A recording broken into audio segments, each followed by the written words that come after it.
तर मित्रांनो, जर तुम्ही पण burger, pizza, fast food lover असतील आणि तुम्हाला माहिती असून सुद्धा की हे आपल्या हेल्थसाठी चांगलं नाही, तरी पण तुम्ही खात असतील, तर आजचा व्हिडिओ खास तुमच्यासाठी. मित्रांनो, ही छोटीशी जीभ अख्ख्या शरीरावरती कशी हवी होऊ शकते, हे तुम्हाला आजच्या व्हिडिओमध्ये कळेल.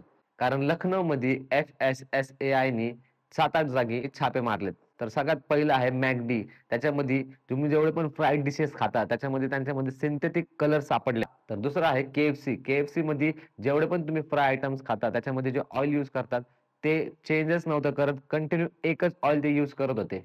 आता तर फ्लेवर्ड दूध प्यायचं का नाही, हा पण विचार करावा लागेल. कारण 56 भोग सारख्या मोठ्या ब्रँडनी पण त्यांच्या दुधामध्ये अशा काही गोष्टी मिक्स केल्या, ज्या हेल्थसाठी चांगल्या नाहीयेत. सगळ्यात फेमस असणारं पिझ्झा हट, जिथून सगळे पिझ्झा मागवतात, त्यातले जे सॉसेस असतात, तिथं पण नॉन एडिबल ऑइलचं मटेरियल त्यांना सापडलंय. राजस्थानचा सगळ्यात फेमस ब्रँड हल्दीराम. हल्दीराम सारखे जेवढे पण स्नॅक्स आहेत, त्याच्यामध्ये पण घाणेरड्या ऑइल पासून बनवले गेलेले सगळे स्नॅक्स आहेत. बर्गर किंग, ज्यांच्या सगळ्या आउटलेटमध्ये गर्दी असते, त्यांच्या पण मेयोनीजमध्ये बॅक्टेरिया होसपर्यंत त्यांनी मेयोनीज ठेवलं होतं. आणि ही खूप कॉमन सेन्सची गोष्ट आणि सगळ्या फूड लव्हरला माहिती, जेवढं पण पिझ्झा, बर्गर लव्हर आहे, सगळ्यांना माहिती की त्यांचा सगळ्यात जास्त पैसा त्यांचा फास्ट फूडमध्ये खर्च होतो आणि तोच जर त्यांनी फिटनेसमध्ये लावला, त्यांची पूर्ण लाईफ चेंज होऊ शकते.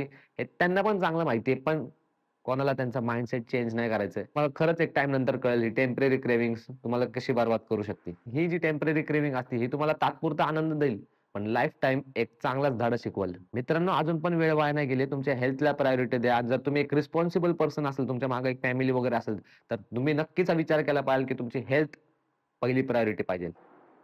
धन्यवाद.